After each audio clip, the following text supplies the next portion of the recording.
जय हिंद दोस्तों, the megger arts classes में आपका स्वागत है।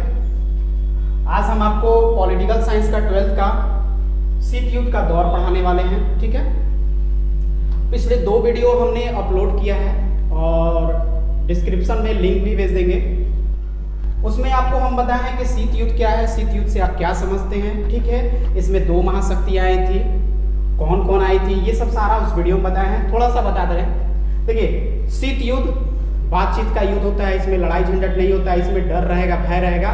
ठीक है, लेकिन वास्तव में इसका कोई युद्ध नहीं होता है, उसी को हम क्या कहते हैं, शीत युद्ध कहते हैं। ठीक है, अब जानना है कि इसमें 2 महाशक्तियां उभर के आई, एक अमेरिका और दूसरा सोवियत संघ। ओके, अब जानना है कि ये टॉपिक जानना है क्या है, तो 2 ध्रुवीयता की चुनौती, 2 ध्रुवीयता की चुनौती, ये दोनों का एक चुनौती अब होने वाला है। किसका किसका, तो एक अमेरिका का और दूसरा सोवियत संघ का, क्योंकि ये 2 महाशक्तियां थी। ठीक है, अब जानना है कि 2 ध्रुवीयता की चुनौती और गुट निरपेक्ष, जानना है कि गुट निरपेक्ष क्या होता है। कहने का मतलब है कि जैसे 2 महाशक्तियां हैं, एक अमेरिका और एक सोवियत संघ, और इसका तीसरा कोई देश आ जाए और ये दोनों से अलग अपना गुट बनाए, इसी को हम क्या कहते हैं, गुट निरपेक्ष।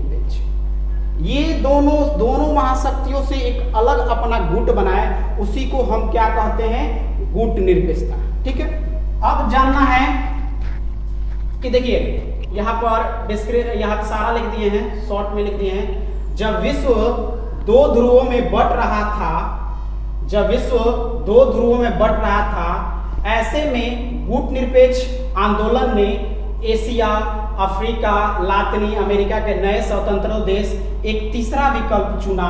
ठीक है, तीसरा विकल्प क्या चुना कि एक अपना गुट बनाना है, इसी को हम क्या कहते हैं, गुट निरपेक्ष। ठीक है, अब जानना है कि देखिए, आप तो द्वितीय विश्व युद्ध जानते हैं कितना भयानक था। उस टाइम के कुछ दिनों के बाद हमारा देश भारत, जो द्वितीय विश्व से भयानक युद्ध था, उसके बाद ही क्या हुआ कि देश हमारा 1947 को आज़ाद हुआ था। आज़ाद हुआ, लेकिन आज़ाद तो अच्छे से हो गया, लेकिन अगल बगल डर था, भय था कि भाई अभी हाल फिलहाल में 2 महाशक्तियां थी, हम किसमें चले गए। अब देखिए, किसी का गुलाम भी नहीं बनना था। अगर अमेरिका का अगर भारत गुलाम बनता तो अमेरिका अपने वश में चलाता, बोलता कि ऐसे करिए वैसे करिए, तो ये क्या करता, जो भारत है वो स्वतंत्र से नहीं रह पाता, चाहे सोवियत संघ के पास भी जाता तो स्वतंत्र नहीं रह पाता। और भारत ने क्या किया, भारत इतना तेज था कि भारत ने क्या किया कि एक तीसरा विकल्प चुना। सोचा कि क्यों ना हम एक अलग गुट बनाए, क्यों ना हम एक अलग गुट बनाए। और इसमें क्या थे कि गुट निरपेक्ष आंदोलन के कुछ नेता भी लोग थे। जैसे भारत के कौन नेता थे, तो भारत के पंडित जवाहरलाल नेहरू थे। इनको सपोर्ट करने के लिए यूगोस्लोविया के और मिस्र के, ये दोनों के लोग पंडित जवाहरलाल को सपोर्ट किए। जैसे यूगोस्लोविया से कौन थे, तो जोसेफ ब्रोज टिटो थे, और भारत से पंडित जवाहरलाल नेहरू थे, और मिस्र से गमाल अब्दुल नासिर थे। ये तीनों ने मिलकर क्या किया कि एक अपना एक गुट बनाया।